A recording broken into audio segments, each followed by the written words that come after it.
Hi, my name's Carl Udy and I lead digital strategies for New Zealand and Oceania.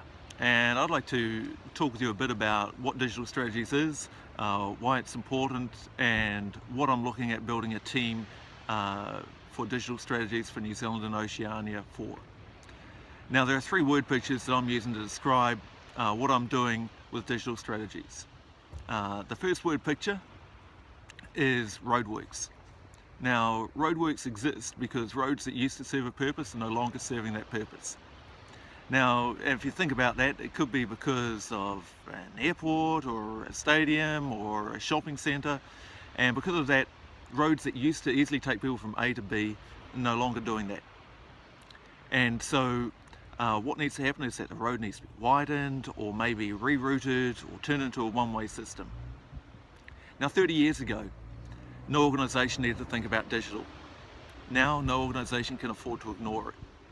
And in the intervening 30 years, every organisation has come to a point where they've decided, hey, we need email, or we need a website, or we need a Facebook page. And often those decisions have been made in complete independence from each other and without any thought about how they might work together. And so the end result is that we now are needing to do digital roadworks in our organisation. We need to do some digging up so that everything can work together coherently with the digital assets, the digital strategies, the digital tools that we have. And so this is a process that we call digital maturity. The second word picture that I want you to think about is number 8 wire. Now, number 8 wire is a New Zealand term, and it comes from New Zealand's pioneer history. Now, in the 19th century, when pioneers came from Britain to New Zealand, if they had a piece of machinery that they needed or had broken down, they needed a replacement part for it, they had two choices. They could wait 6 months for it to come on a boat from England, or they could find a way to make it work themselves. And so what a lot of these pioneers did was that they found a way to make it work with what they had around them. And what they had around them was fencing wire. They used to make the fences on our farms. And that fencing wire was number 8 gauge. And so number 8 wire became a term for a mentality that we have in New Zealand, where we use what we have around us to come up with a solution. And we want to foster that mentality, that attitude for the gospel in our country, for creating digital solutions to help get the gospel out to people in New Zealand, Australia, and the rest of the Pacific. Now, the third word picture that I want you to think about is a rugby scrum. Now, in a rugby scrum, not only does everyone need to push, but everyone needs to push together. And it's the same for us as an organisation that's looking to reach our city, our nation, our world digitally. We need to push together with others that have the same goal. So whether it be other organisations or whether it be individuals that are working in the digital world, we need to be working with them in partnership to develop digital strategies, digital tools, digital campaigns to reach our city, our nation, our world. And so everything that I'm doing is towards accomplishing those goals for digital strategies. Now, let me also give you an idea of some of the ways that plays out. And the reality is that I'm doing digital strategies, but that doesn't mean that my work is sitting in front of a computer, designing websites, coding apps, or anything like that. As a matter of fact, I have just very basic skills in those areas.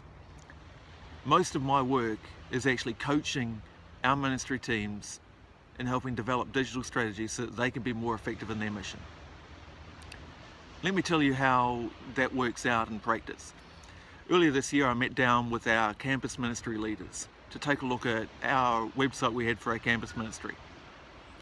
And we take a look, and there were 3 calls to action there. We had a call to action to join us on a summer mission trip. We had a call to action to know God, and we had a call to action about us. The problem was that at the beginning of the campus year, no one was going to be joining a summer project. It wasn't an option that was even available to them at that point of the year. And so we made a simple change. We took that out and replaced it with Join Us on Campus. and had a form there that people could fill out to join us on campus reaching students.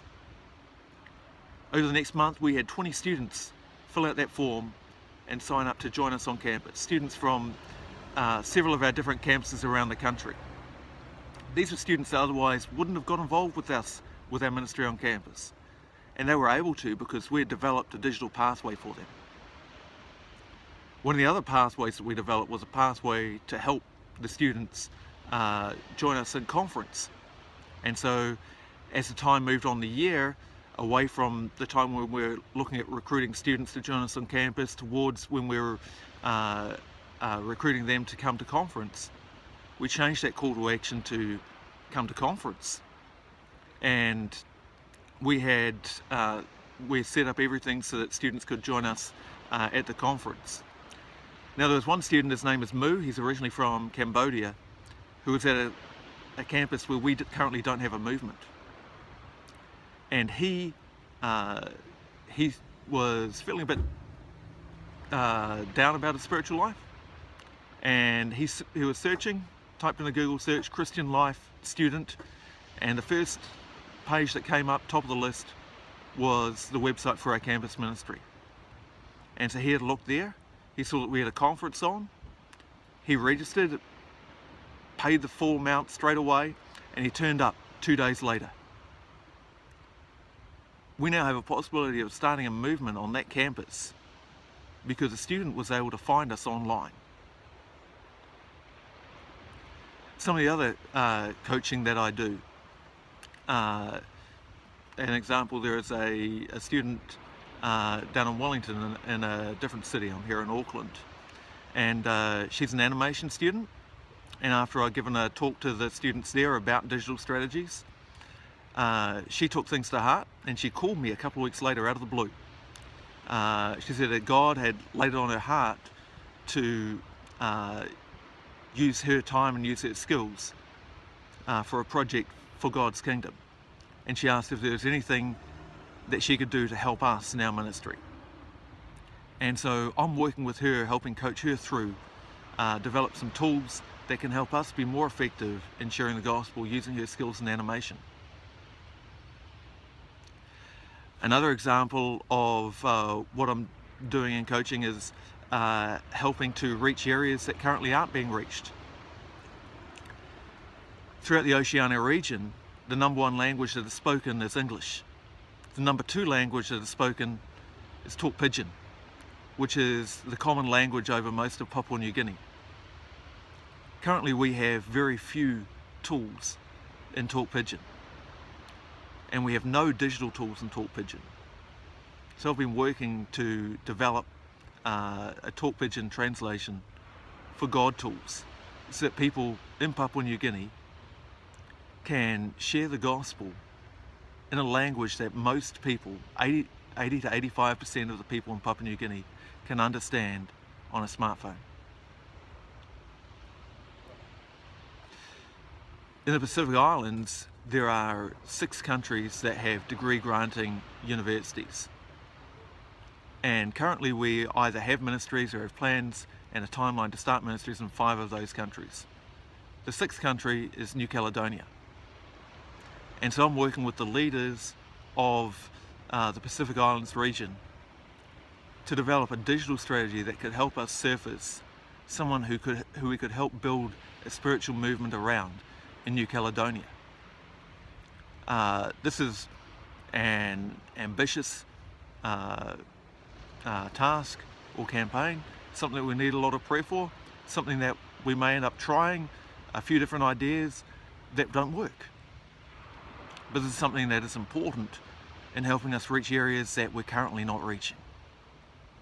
So these are some ideas of how the personal interaction, the coaching happens, whether it is coaching leaders local here on a campus level, whether it is coaching individual students, or whether it is coaching leaders at a national level to help reach our campus, our nation, our world with the gospel. And digital strategies, I believe, is a really important part of that. I hope this gives you a clear idea of what Digital Strategies is, why we're doing it, and why we need more people helping us in New Zealand. Thank you, and God bless.